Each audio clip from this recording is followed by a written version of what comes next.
This podcast is a 98 Studios production. Today's the day, baby. Today's the day. Today's the day. Today's the motherfucking day. Today is the day. Today's the day. Today is the day. Today's the day. What up, everybody? Welcome back to Today's the Day with Zack Anderson. I'm excited to chat today. I'm excited to chop it up. And this episode is going to be a solo cast that I think will be a really, really helpful one for a lot of people who listen. But let me go and give you guys the reasoning behind it and my thought process behind it before I dive into it. But the purpose of it, first and foremost, is I want to go and just give the guidance that I wish I had, and also that I did get when I was 18. Some of these things people taught me and I learned, and other things I learned as years went on. And the whole reason for this is two main things. First off, the point of this podcast is I've been so lucky to have mentors and conversations in my life that have really gone and shaped my life and done some monumental things for me. And I figured, why not have these recorded so I can go look back on them? And then even more important than that, why not have them recorded so people who may not have those opportunities to have those conversations can have them in their pocket at any point in time and get that life advice or the experiential advice from these people. And so, dude, we're 2.5, we're going on 3 full seasons into this thing. And it's been a journey. It's been a blast. And the purpose of it, again, is to go and just give little nuggets or guidance or opinions or perspectives to people that can just help them go live a more fulfilled, better life. Like, that's the purpose of this podcast. And the reason that the thing that sparked this decision to go and do this solo cast right now is it's obviously graduation season for a lot of high school students. And every day I'm lucky enough to get to work with a ton of people who just got out of high school, in the door-to-door world, where I get to help mentor them and train them and be their friend and like hopefully go and be some type of mentor to them. That's my whole goal in my professional life. But then I actually had a realization last night. I was at a graduation party and a few people came up to me and they're like, "Hey, I watch your podcast. Like, it's so cool. I really like it, whatever." And for whatever reason, like, those little interactions sparked a realization that it's like, dang, people actually listen to this thing. And these are high schoolers I've never met. I don't know who they are. I don't have any ties with family or friends. And they told me they're getting this value out of it. And I'm like, wow, that's very, very cool. And it's cool that they're going and listening to these long form content and they're pulling little nuggets and things that they can perceive as value. And hopefully they're applying the things they learn. So the point of this is I just want this to be like a nugget rich or a gold rich podcast for those of you who are entering the workforce, or maybe you just want to go and you're a younger generation. You're trying to go and just get a different perspective. I'm not saying this is factual or this is the one way to do things or my advice supersedes other advice. This is just my perspective and my experience and the things that if I was an 18-year-old this year in 2025 and there was someone that I looked up to, that I would want them to tell me. And the first thing, before I get into any type of advice or anything like that, I want to go and set something straight. Your generation, those of you guys, whether you're an 18-year-old, a 22-year-old, you're entering the workforce right now.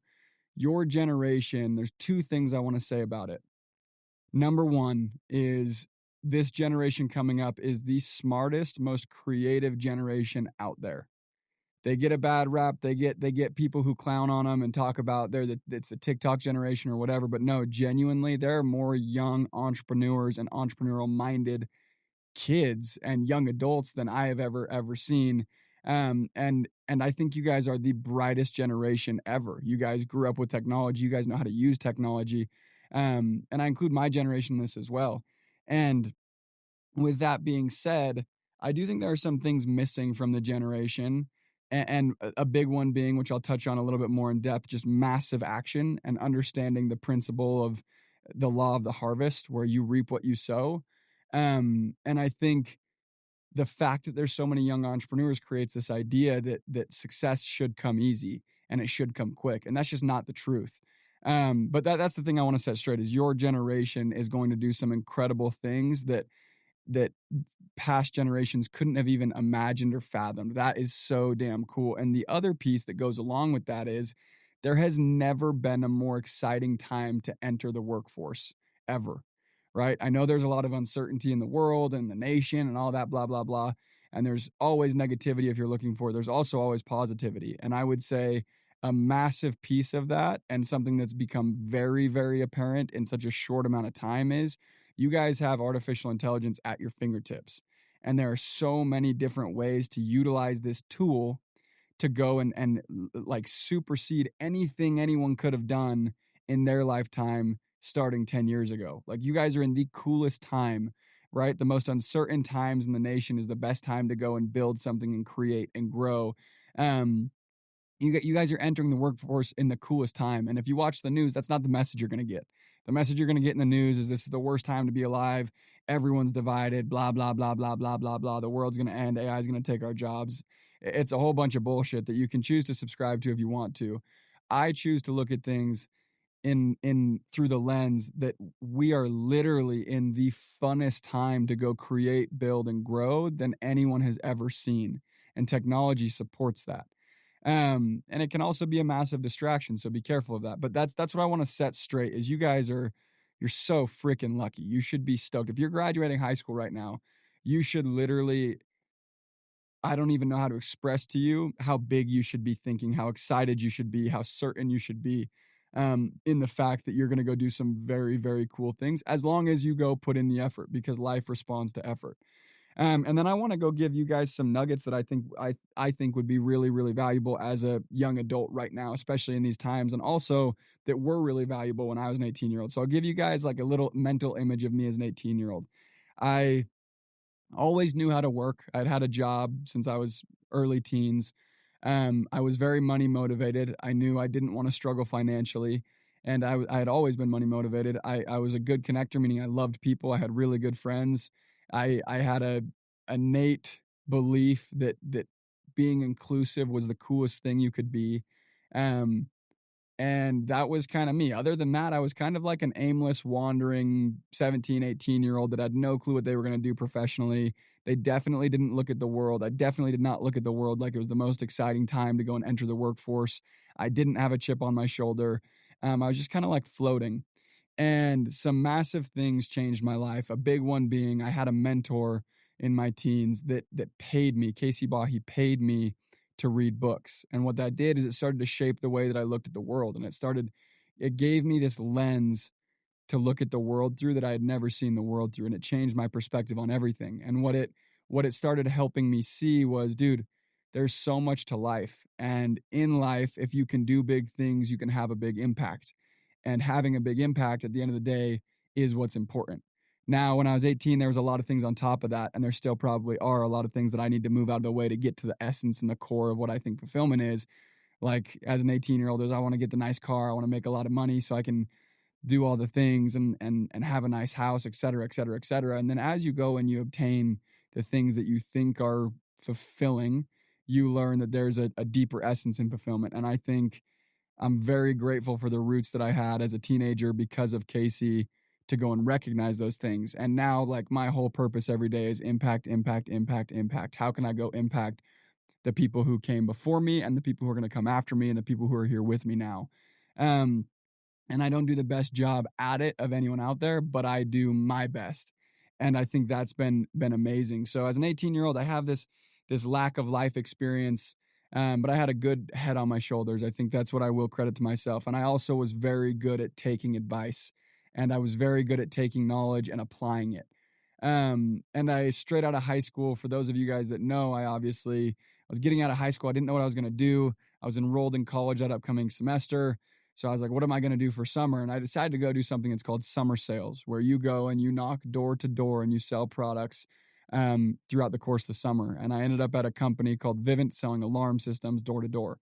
And it was the hardest thing I had ever done by a long shot. Emotionally, mentally, it was the hardest thing I'd ever been through. And I really, really struggled at it, which in the moment, I prayed every night that I would stop struggling. I prayed every night that God would just let me get lucky or give me a little bit of the talent that other people had or whatever it was. But with hindsight, it was the biggest blessing I think anyone's ever given me, was God allowing me to go struggle through that as an 18-year-old and not find quick, easy success. Like, I learned a very, very important lesson that summer, and I learned a lot of lessons.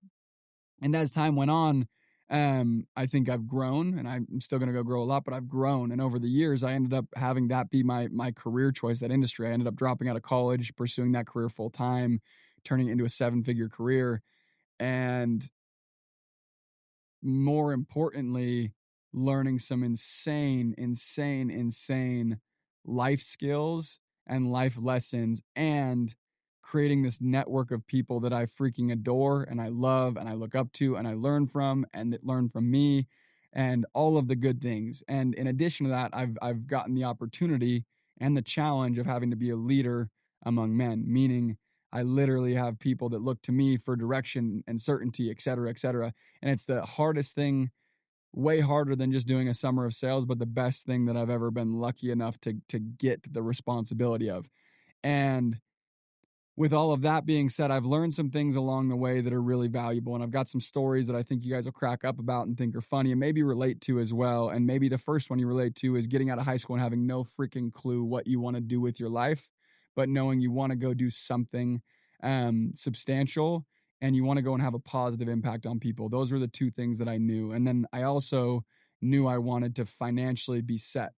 And I want to go through like a list of things that I've learned over the years. So I have some notes, and I want to go over all of this on the premise that you guys are the most genius generation out there, and you're entering the workforce at the coolest time to enter the workforce. You're so freaking lucky, right? And I challenge you to see it that way and to take advantage of it. Like, I want to be learning from.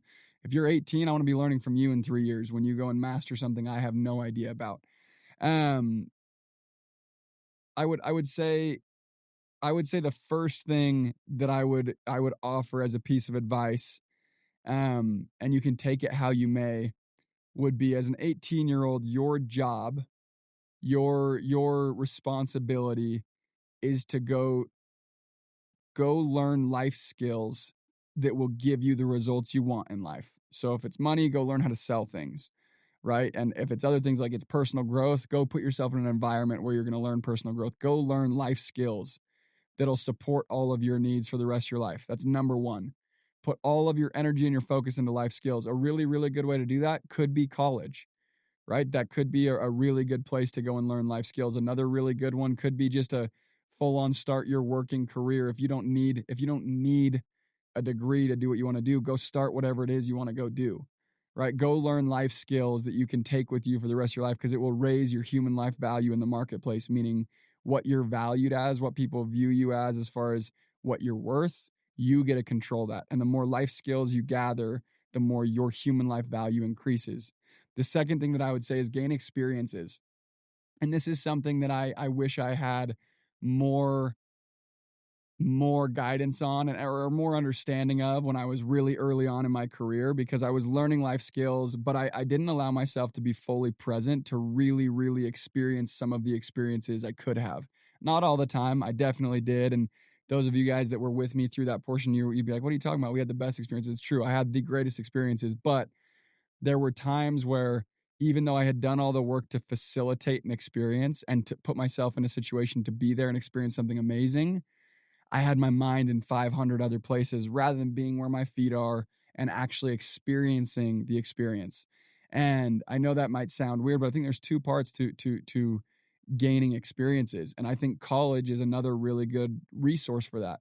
The other resource, other than college or go do door to door or whatever, is like, just be really intentional with the time you spend doing things. If the experiences you want to gain are traveling and meeting new people and whatever, then go find a situation that gives you those life experiences that you want. And experiences don't always have to progress you financially or in your career. Experiences can be anything that's valuable to you. And life skills and experiences can go and fill all your cups. It can make sure, you're doing what you're passionate about. I hear that word a lot. I'm passionate about this. I'm just not passionate about that, right? If you're in the search of a life where you're 24/7 living and doing something you're passionate about, there's probably 1% of you that'll find that, cling on to it, and that'll go and support your lifestyle, pay your bills, et cetera, et cetera.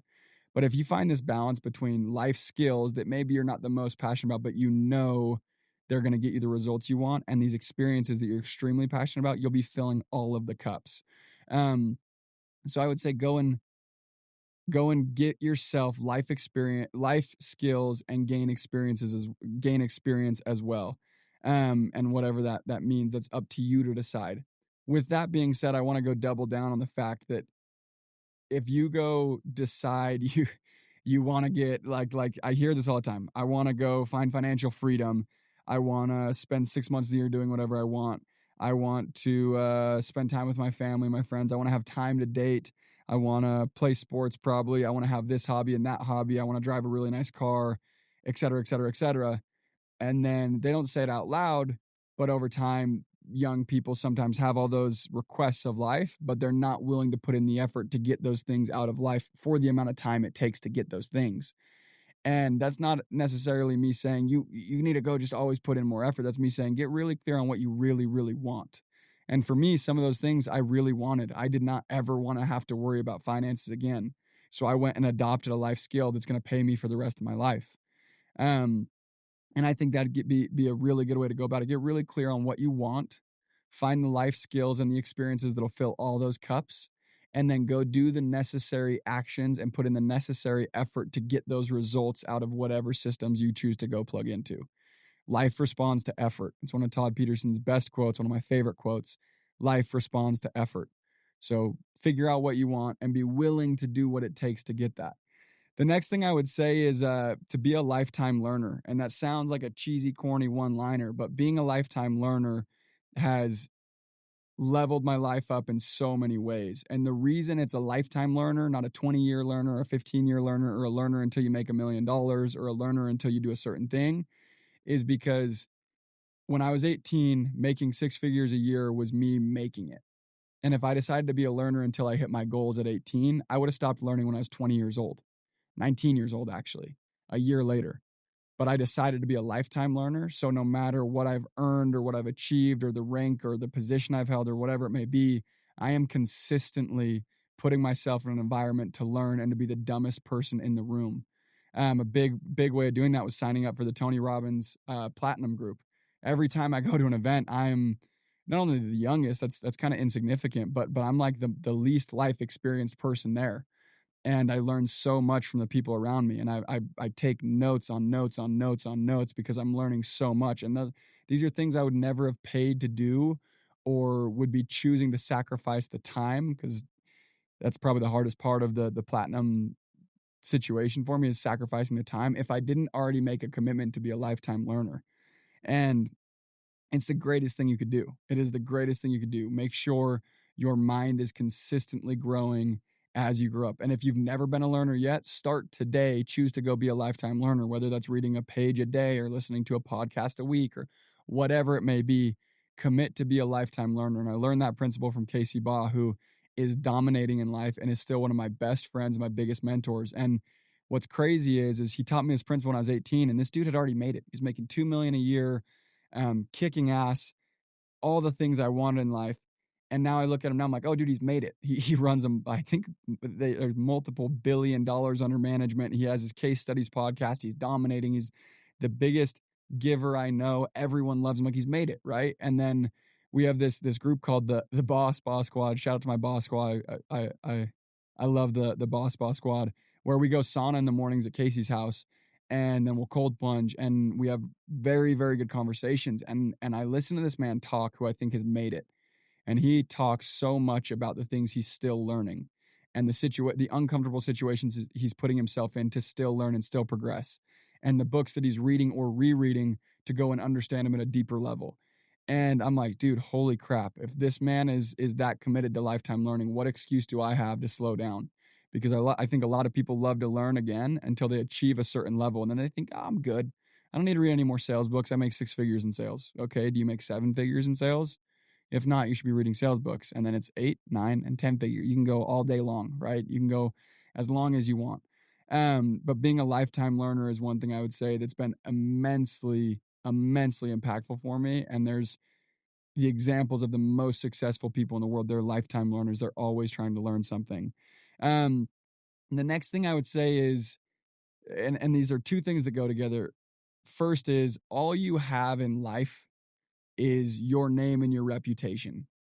And to couple along with that, it's your network is your net worth. And the reason I couple those together is because how you operate in life is going to determine the identity that you have from the outside looking in. I'm not telling you to go care a whole bunch what people think about you, but what I am telling you is if you don't operate with integrity, if you don't give your all to everything, if you can't keep commitments to yourself, if you're very lackadaisical, if you're not appreciative and you're not giving and you have a scarcity mindset, people recognize those things, they see those things, and that's how they'll perceive you.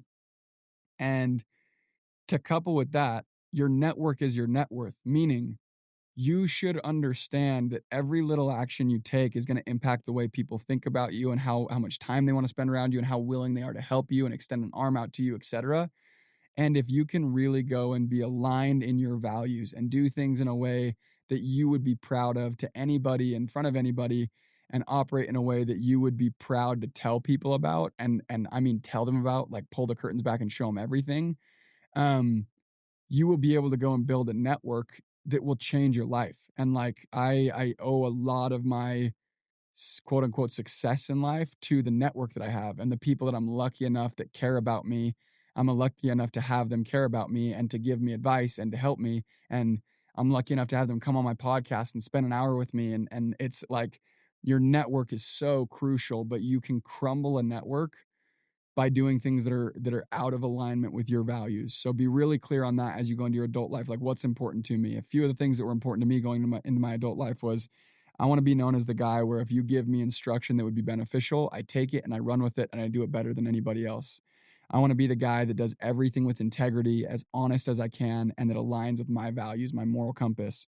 I want to be the guy where it doesn't matter how hard things get, you know I'm going to figure it out. If you give me a task and it seems impossible, I am going to figure it out or I'm going to die trying. I'm not a quitter. I don't quit.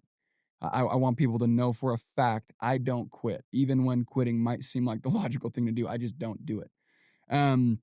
And I want to be known as the guy who includes everybody. Like I want everyone to know that regardless of my situation, I do everything I can to include everybody because I think the coolest thing you can do in life is be inclusive. It's the coolest thing you can do.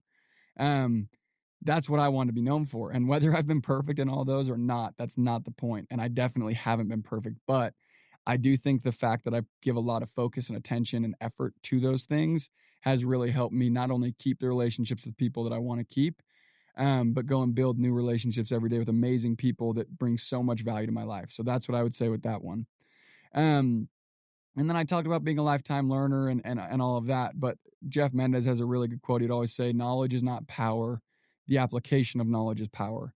And my challenge is if you are a lifetime learner, you listen to podcasts and you read books and you have all this information coming in, but it's too much information to the point that you just go and like shut down. You don't end up doing anything that it advised you to do.